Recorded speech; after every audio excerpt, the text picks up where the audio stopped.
Olá, muito boa noite e seja muito bem-vindo. Todas as atenções estão voltadas para o Brasil e para Lula da Silva.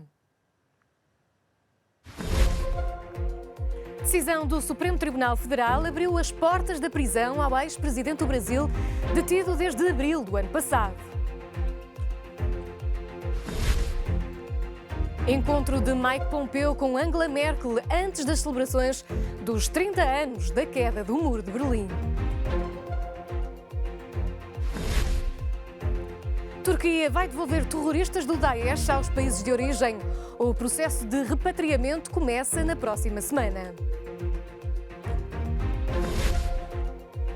Tecnoboss chega aos cinemas. Miguel Lobo Antunes estreia-se como ator aos 70 anos. O filme passou por 5 festivais e passa também no fim deste jornal. A não perder mais à frente. Condenado a 12 anos de prisão por corrupção e lavagem de dinheiro, Lula da Silva viu agora o Supremo Tribunal Federal decidir a liberdade para todos os presos que ainda podem recorrer das sentenças. Centenas de apoiantes de Lula da Silva saíram às ruas para exigir a libertação imediata do ex-presidente do Brasil. A prisão em Curitiba, onde o antigo chefe de Estado se encontra detido, foi o palco da concentração dos manifestantes. Em causa está a decisão do Supremo Tribunal Federal, que alterou a jurisprudência e proibiu a prisão após condenação em segunda instância dos réus que recorrem para tribunais superiores. O que nós estamos pedindo é que haja a expedição imediata do alvará de soltura, porque não há respaldo jurídico para manter o ex-presidente Lula preso por uma hora sequer. Os representantes legais do antigo presidente já entregaram o pedido de libertação. Além de Lula da Silva, a decisão do Supremo pode resultar na libertação de outros 5.000 réus condenados. Esta semana, Emmanuel Macron colocou as atenções do mundo na NATO depois de ter dito que a Aliança Atlântica está em morte cerebral.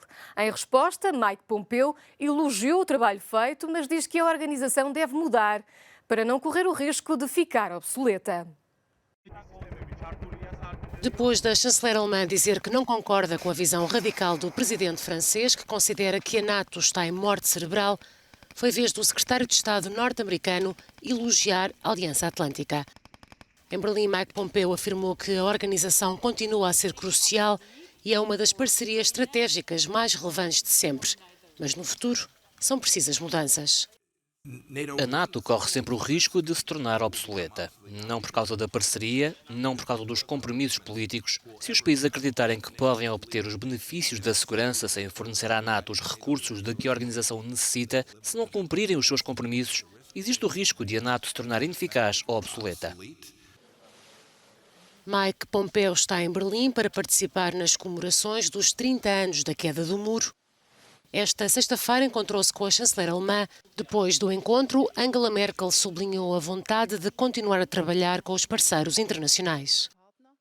Hoje temos novas questões pela frente e estamos a tratá-las como parceiros e amigos. Temos de fazer face a estas questões que o mundo enfrenta. Queremos continuar a desempenhar um papel ativo na resolução destes conflitos. O polémico diagnóstico de Macron teve eco também no governo de Moscovo, que defende que o presidente francês tem o direito de dizer o que pensa. Eu não quero fazer diagnósticos, mas se o presidente Macron considerou que esse diagnóstico estava correto, então tem todo o direito de o fazer. Para além de falar sobre a NATO, na entrevista ao jornal The Economist, Macron alertou para a extraordinária fragilidade da Europa, que já não pode contar com os Estados Unidos para se defender. O presidente sugeriu aos governos do continente para começarem a refletir como uma potência no mundo. É mais um aviso da Turquia à Europa. O regime de Erdogan anunciou o repatriamento de vários militantes do Daesh. A medida foi anunciada esta sexta-feira, um dia em que uma coluna militar das forças turcas e russas foi atacada no norte da Síria. A Turquia vai começar a extraditar militantes capturados do Daesh para os países de origem a partir de segunda-feira. A garantia foi deixada pelo ministro turco do Interior, que acusou os curdos do PKK de soltarem terroristas e que coube ao governo turco travar a ameaça. Ankara avisou ainda à Europa que, mesmo que alguns tenham visto retirada a nacionalidade, a Turquia não vai deixar de devolvê-los às respectivas pátrias. Vamos enviá-los de volta e vamos começar a fazê-lo na próxima segunda-feira. Estes indivíduos são vossos cidadãos, mesmo que a nacionalidade tenha sido revogada. A Turquia vai extraditá-los, custe o que custar.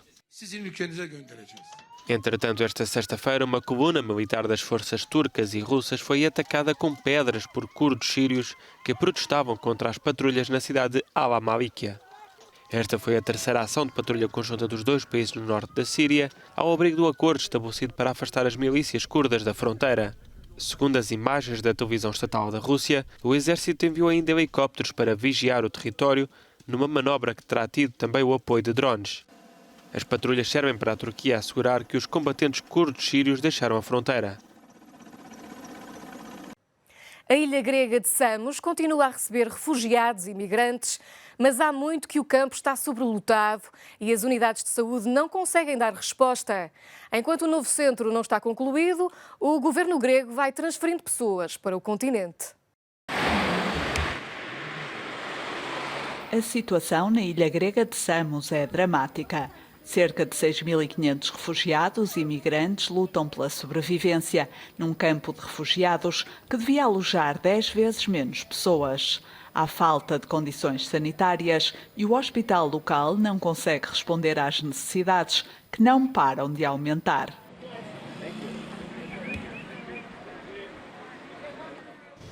Olha à sua volta e vai entender. O que está a acontecer é desumano. As condições são desumanas. Há imensas mulheres grávidas, especialmente de África e do Afeganistão. Temos imensos nascimentos.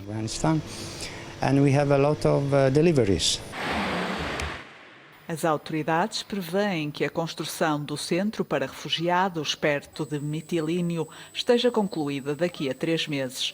O novo campo vai poder acolher 1.200 migrantes. O governo grego continua a transportar refugiados para o interior do continente, mas a ilha de Samos continua a receber um número significativo de refugiados e migrantes. Na capital da ilha, Vati, os migrantes pedem a transferência imediata para o continente.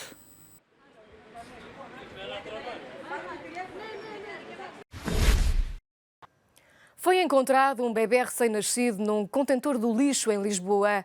A Polícia Judiciária deteve a suspeita que vivia na rua e o Presidente da República Portuguesa, Marcelo Rebelo de Sousa, encontrou-se com o sem-abrigo que salvou o bebê para lhe agradecer.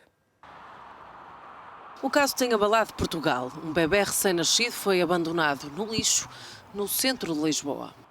O primeiro alerta foi dado por um homem sem abrigo. O bebê foi levado para o hospital e está bem de saúde. Entretanto, a Polícia Judiciária Portuguesa noticiou a detenção de uma jovem de 22 anos que vive também numa situação vulnerável. É uma pessoa que vive em condições precárias na via pública. É assim que nós a qualificamos.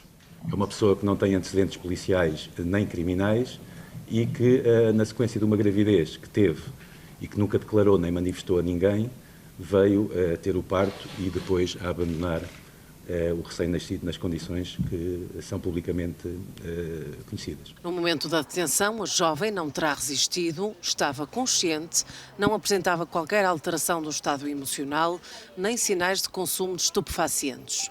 É suspeita do crime de homicídio qualificado na forma tentada.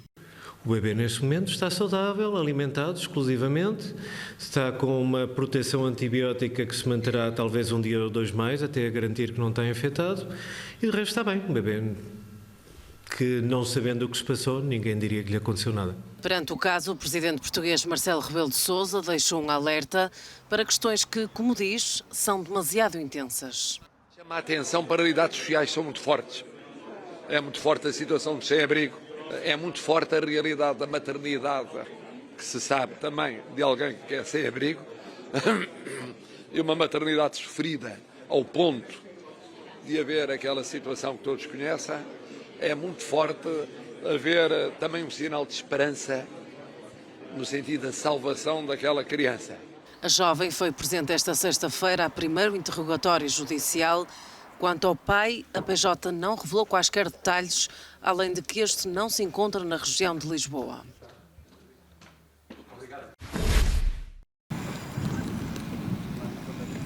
O inverno chegou mais cedo à Espanha. Nos próximos dias e pelo menos até ao final da próxima semana, o país vai continuar a ser afetado por diferentes fenómenos meteorológicos. À queda acentuada das temperaturas e ao aumento dos níveis de neve, junta-se uma tempestade marítima e chuva forte. Os alertas de mau tempo espalham-se por todo o país, mas a situação mais preocupante é nas montanhas do norte, especialmente na zona da Cantábria, onde a neve pode ultrapassar os 30 centímetros. Também com aviso laranja de mau tempo continuam as Astúrias, o País Basco e a Galiza. Em outras 14 províncias foi ativado o alerta amarelo. A Agência de Meteorologia Espanhola fala em risco de fenómenos raros e perigosos. Os limpa-neves já saíram para as estradas. Várias escolas foram encerradas esta sexta-feira. Também afetados pelo mau tempo estão os peregrinos que passam pela Galiza a caminho de Santiago. Uma mulher morreu esta sexta-feira por causa das inundações que atingem o Reino Unido. O corpo, que não foi identificado, foi recuperado perto de Matlock, na zona leste do país. Em algumas regiões, especialmente no norte, choveu em 24 horas o que costuma chover durante um mês. Mais de 100 avisos de inundação continuam em vigor. As autoridades britânicas repetem os alertas para que as pessoas fiquem longe dos rios. Em Yorkshire e Midlands, duas das áreas mais afetadas, há um alerta para o risco de vida nas margens do rio Don. Várias equipas de bombeiros foram chamadas para ajudar condutores e várias linhas de comboio foram encerradas por prevenção. E agora, notícias felizes. Os belgas são o povo mais feliz da União Europeia. Foi este o resultado de um estudo da Eurostat que coloca a Letónia no fundo da lista. A Bélgica é o país mais feliz da Europa. A conclusão é de um estudo do Eurostat no qual 76% dos belgas disseram estar quase sempre felizes nas últimas 4 semanas, num valor similar ao de Holanda, Áustria e Finlândia. A média europeia é de 62%, um pouco acima de Portugal. Para os belgas, o resultado não foi uma surpresa. Tenho a certeza de que estamos no topo da lista. Talvez não o mais feliz, mas um dos mais felizes da Europa. Talvez os belgas sejam as pessoas mais felizes da Europa. Talvez porque eles tendem a aceitar compromissos, a aceitar as situações em que vivem. Talvez... Não sei se têm grandes expectativas, porque quando não se tem grandes expectativas, tendemos a ser mais felizes. Talvez. Sinto-me muito feliz neste momento. Dizer que todo o povo belga é o mais feliz, acho que não é verdade. Acho que a felicidade se resume à satisfação pessoal e a como se está satisfeito com a vida.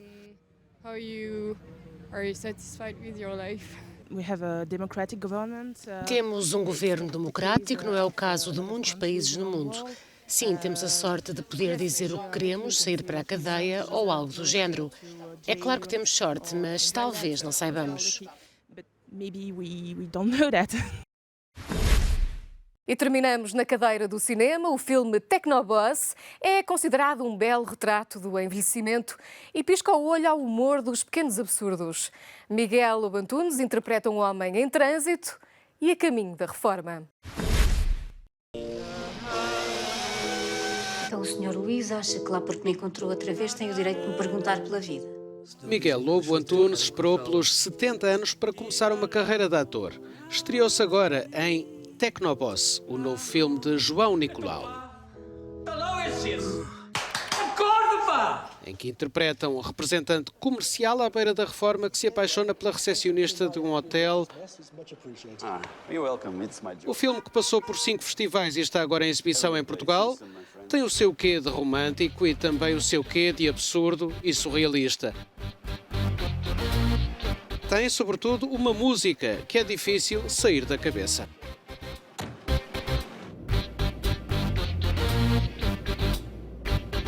Quem garante a instalação? Technoboss, Technoboss, e faz sempre um figurão. Technoboss, Technoboss, quem o evita o homem morto? Technoboss, Technoboss, quando as coisas dão para o torto. Technoboss, Technoboss, quem promove um material? Lembrei-me da situação das viagens longas de carro, em que nos esquecemos de nós mesmos, nos abandonamos e é como se fosse uma bolha de intimidade pública, porque podemos ser vistos, não é?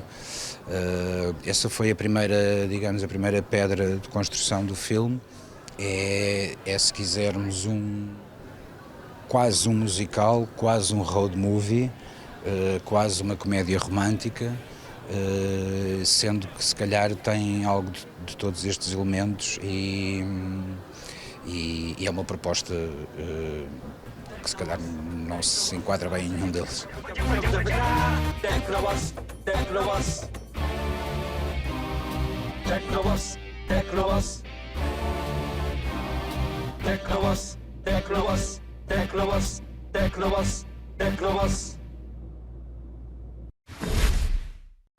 E é tudo neste jornal. Muito obrigada pela sua companhia. Conto consigo na próxima edição. Boa noite.